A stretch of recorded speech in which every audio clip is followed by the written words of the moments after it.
So good day everyone, for today's video, let me show you my simplified model of traffic flow simulation.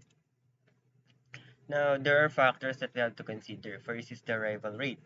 Ito ay ang dami ng sakyan papuntang intersections. So to customize the arrival rate, here is the traffic flow in general. Dito sa main inflow, secondary inflow, percentage right, percentage left. By simply customizing the number of vehicle per hour, then we can get the arrival rate. Now, in our arrival rate, ibig sabihin kapag may mataas na arrival rate, magdudulot ito ng congestion. Ano nga ba yung congestion na tinatawag natin? So, ito yung nagtatakda sa pagbilis o bagal ng daloy ng trapiko. Second one is the vehicle speed. Ito naman ang bilis sa pagtakbo ng mga sakyan papuntang intersection. And the last one is the traffic light timing, or ito yung mga to. Kung saan ito naman ang oras o minuto na kinakailangan bago makatawid ang mga sakyan sa intersections. So as you can see, here is my traffic flow simulation and the traffic flow or model outputs. Now, there are different questions that we must answer. First is what specific metrics will you use to analyze the traffic flow? In this case, pipiliin natin ang average queue length dahil dito may papakita natin kung gaano nga ba karaming sakyan ang naghihintay papasok sa intersections. At may papakita rin natin dito kung gaano nga ba kahaba yung daloy ng sakyan na maaaring makaapekto upang magkaroon ng mabigat na daloy ng trapiko. Now, for our second question, how will you identify potential bottlenecks on the model's output? In our case kasi, there are different bottlenecks that we've noticed. Una na dito ay ang traffic signal or yung poor traffic lights timing. Ibig sabihin, wala masyadong maayos na pag-oras ng traffic lights kaya nagkaroon ng mahabang pila ng mga sakyan.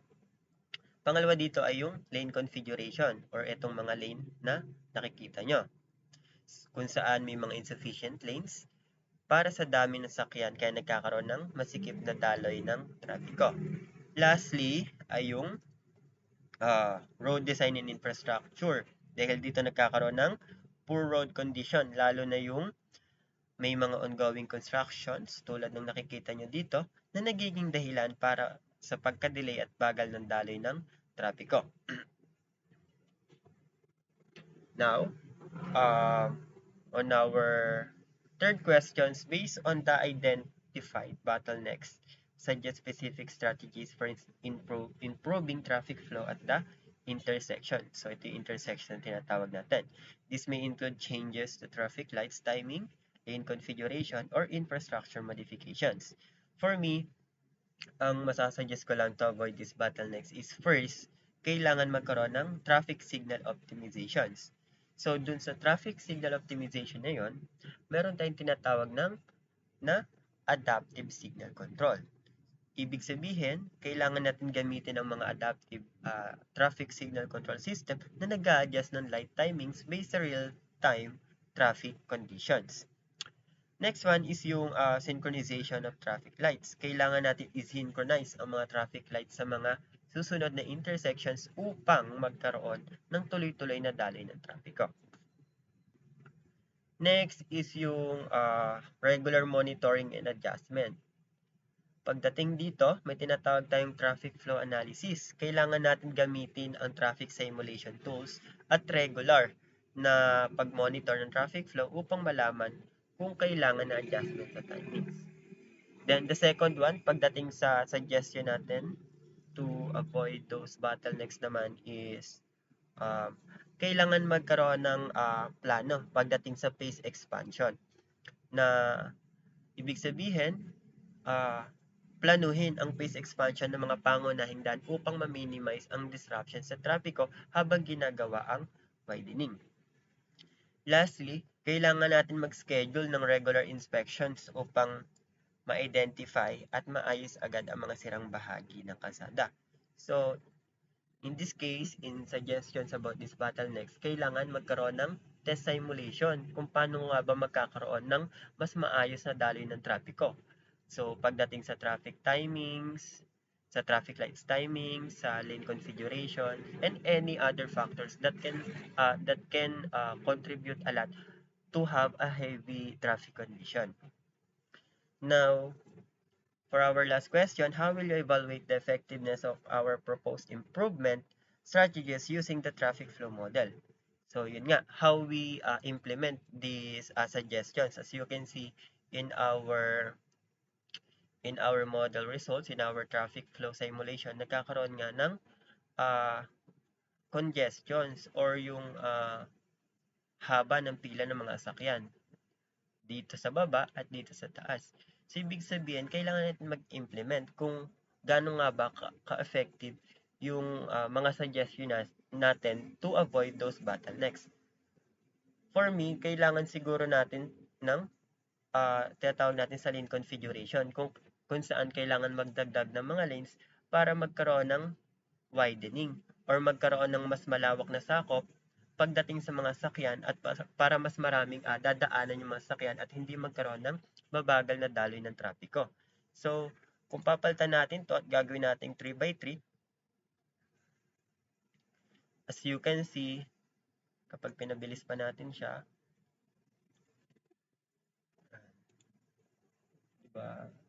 So, as you can see,